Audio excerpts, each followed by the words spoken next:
Is this really better than an ordinary bus? Hey everyone, it's me, Thom. I'm just standing in front of a green screen of Rosemont Station because the real station is really loud with traffic from the highway. But today we are here at Rosemont and we're going to take a Pace bus, although not one of these Pace buses.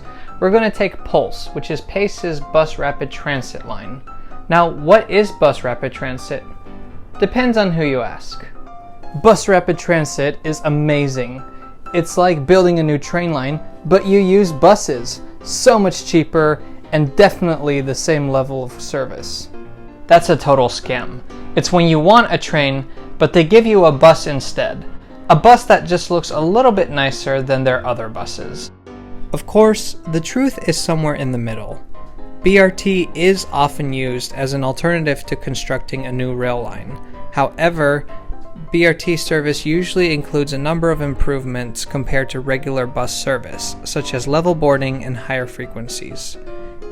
However, even Wikipedia is slightly skeptical of bus rapid transit, saying that bus rapid transit combines the speed and capacity of a metro with the claimed benefits such as lower cost, higher flexibility, and simplicity. Today we'll see if Pulse deserves the title of bus rapid transit. But first, let's go back to Rosemont Station. Rosemont is on the CTA Blue Line. It is the stop before O'Hare Airport, and it's a popular station because it connects to several Pace buses heading west beyond the airport. We are riding a Pace bus today as well, but first we will need to take the Blue Line. Our train will be here soon. Rosemont is also located next to a rail yard, which is where this out-of-service train is headed. Once that train has cleared our track, our Blue Line train can pull in. If you want to see more transit-related content, or if you want to support the channel, please subscribe to Trains Are Awesome.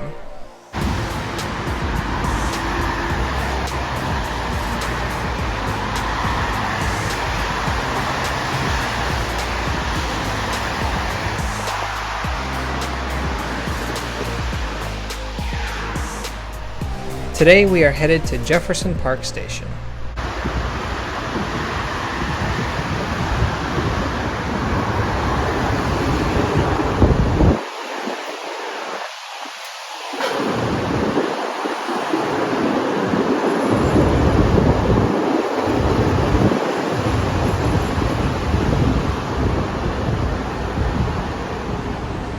This is a Blue Line train to Forest Park.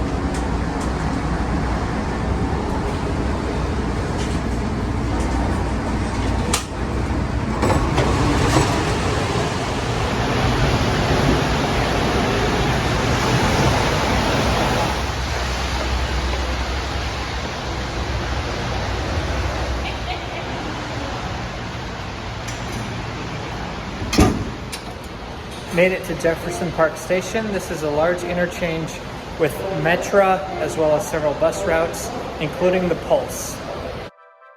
As you can see, this is a true intermodal station. All modes of transport are huddled together in a compact area, making for efficient transfers. Particularly, the transfer between the Blue Line and Metra is very easy here.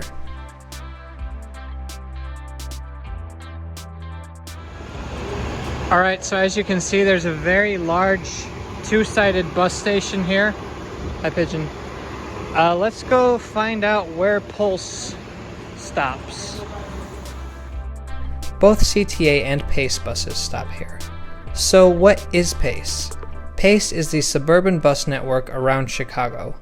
Rather than every city and village having their own bus system, Pace connects communities in the Chicago suburbs.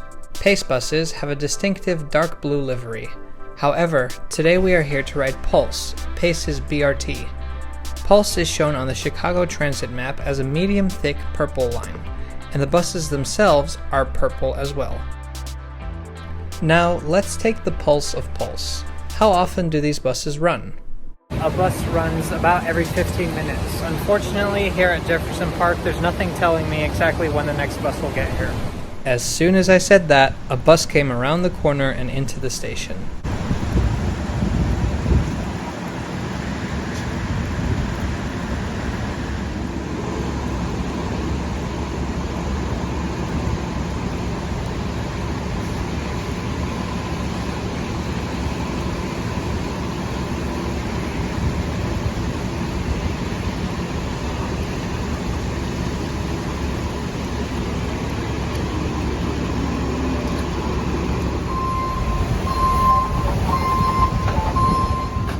Those full-color LED screens on the outside were a huge plus for me.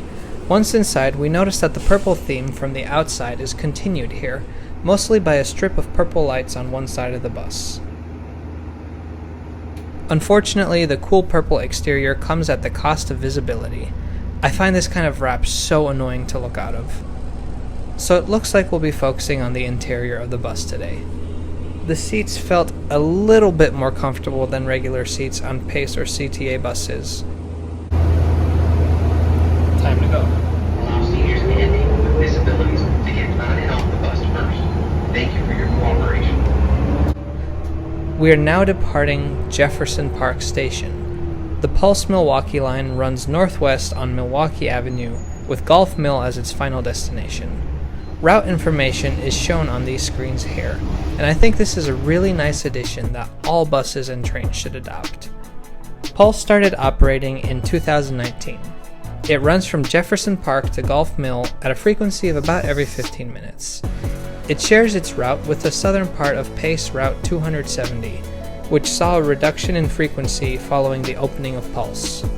I'm getting off at Dempster, the second last station. In some cities, BRT stop at every station along the route, but Pulse operates more like a regular bus, requiring you to pull a string to indicate that you want to get off. So the stop at Jefferson Park was not branded with anything Pulse related. It looked like a regular bus station, but Dempster Station does have that typical Pulse look. The first feature we notice is the elevated platform. This makes boarding more accessible and eliminates the need for the bus to kneel. We've got a basic but modern looking shelter over here. But what I think is the biggest improvement is this passenger information column. Not only does it carry the Pulse branding, it has maps of the area and a screen showing the next departures from this platform. Though the screen is frozen, I still think both the map and the live information are a really nice touch, and it looks as if Route 270 also stops at these platforms. If someone knows the answer to that, please let me know in the comments. So, how was Pulse? Well, let's break it down between stations and buses. On the station side, I think that Pulse is definitely improvement over a regular PACE or CTA bus. There's shelters like this, there's information displayed on when the next buses come, which I think is fantastic, and there's level boarding, which is great. Furthermore, the stations are farther apart from each other than regular bus stops, which should improve speed a little bit. As for the buses themselves, let's start with the positives. That purple livery is sick. I think purple is a very underrated color when it comes to public transportation, and it just looks really good on these buses, and I like that that's been incorporated on the inside as well.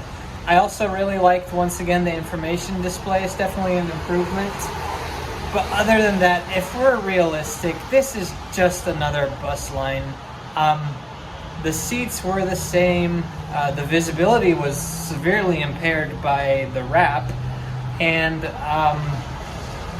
you had to request stops, you had to tap in your card on the bus. I didn't even get my 30-cent transfer, even though I had just taken another PACE route. I had to pay the full $2. Also, a frequency of once every 15 minutes for Chicago is not that great. I live on a street where a regular bus comes every 3 to 5 minutes. Ultimately, nothing about riding Pulse felt remotely similar to riding a train. This was 100% a bus experience. So does that mean the BRT concept has failed? I don't know. That being said, Pulse is planning to expand in some different parts of Chicago and its suburbs. I'm going to hop on the 250 to Dempster Skokie Station and then take the yellow line.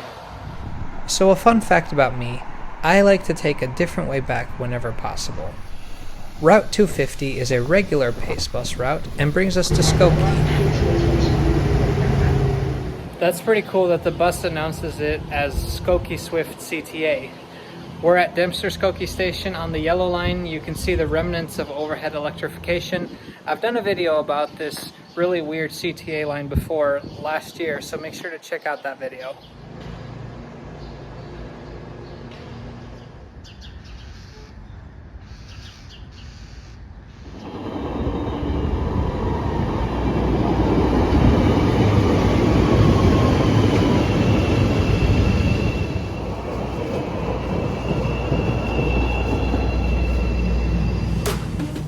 Thank you so much for watching today. I was not terribly impressed with Pulse, so on Saturday, allow me to take you on a BRT line that I was very impressed with. Make sure to subscribe to Trains Are Awesome so you don't miss it. We'll see you next time.